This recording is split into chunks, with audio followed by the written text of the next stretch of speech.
ഈ താളം കലോത്സവ വേദിക്ക് പുതിയതാണ്.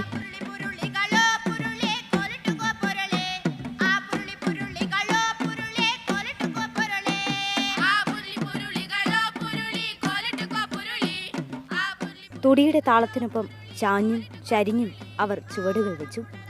തുളുവും മലയാളവും കലർന്ന പാട്ടിനൊപ്പം.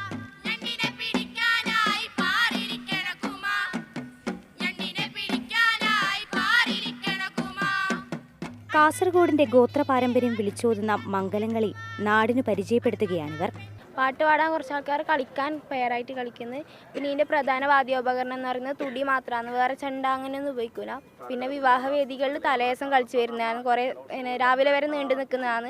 പിന്നെ ഇതിൻ്റെ ഓരോ പാട്ടിൻ്റെ വരികളിലും നമ്മ പണ്ട് തലമുറയിൽ കളിച്ചെന്ന ഓരോരു ചരിത്രമായിട്ട് ബന്ധപ്പെട്ടതാണ്. ഗോത്രവർഗത്തിൽപ്പെട്ട മാവിലാൻ സമുദായക്കാരുടെ വിവാഹ ചടങ്ങിന് ഒഴിച്ചുകൂടാനാവാത്ത ഒന്നാണ് മംഗലംകളി. ആലൂറുകിണ്ടപ്പാലൂറുകിണ്ട് ഒരു കൊടുപ്പാളേ, ആലൂറുകിണ്ടപ്പാലൂറുകിണ്ട് ഒരു കൊടുപ്പാളേ.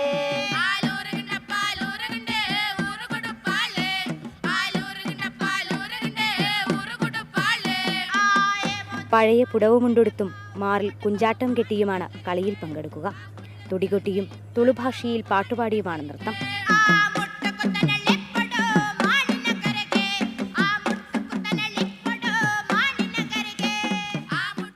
പാറോട്ടി എന്ന് വിളിക്കുന്ന തലവന്റെ നേതൃത്വത്തിലാണ് മംഗലംകളി അരങ്ങേറുന്നത്.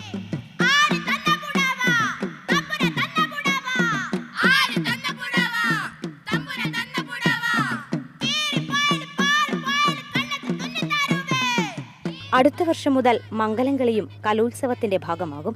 അതിനു മുന്നോടിയായിട്ടാണ് 62ാം കലോത്സവ വേദിയിൽ മംഗലംകളി അവതരിപ്പിച്ചത്. നാടൻപാട്ടും വഞ്ചിപ്പാട്ടും ഒക്കെ പോലെ അടുത്ത കലോത്സവത്തിൽ താരമാകാൻ കാസർഗോഡിന്റെ ഈ തനത് കലാരൂപം മംഗലംകളിയും ഉണ്ടാവും. ക്യാമറമാൻ ഷാനവാസ് വരീദിനൊപ്പം അഭിരാമി മോഹൻ, മാതൃഭൂമി ന്യൂസ്.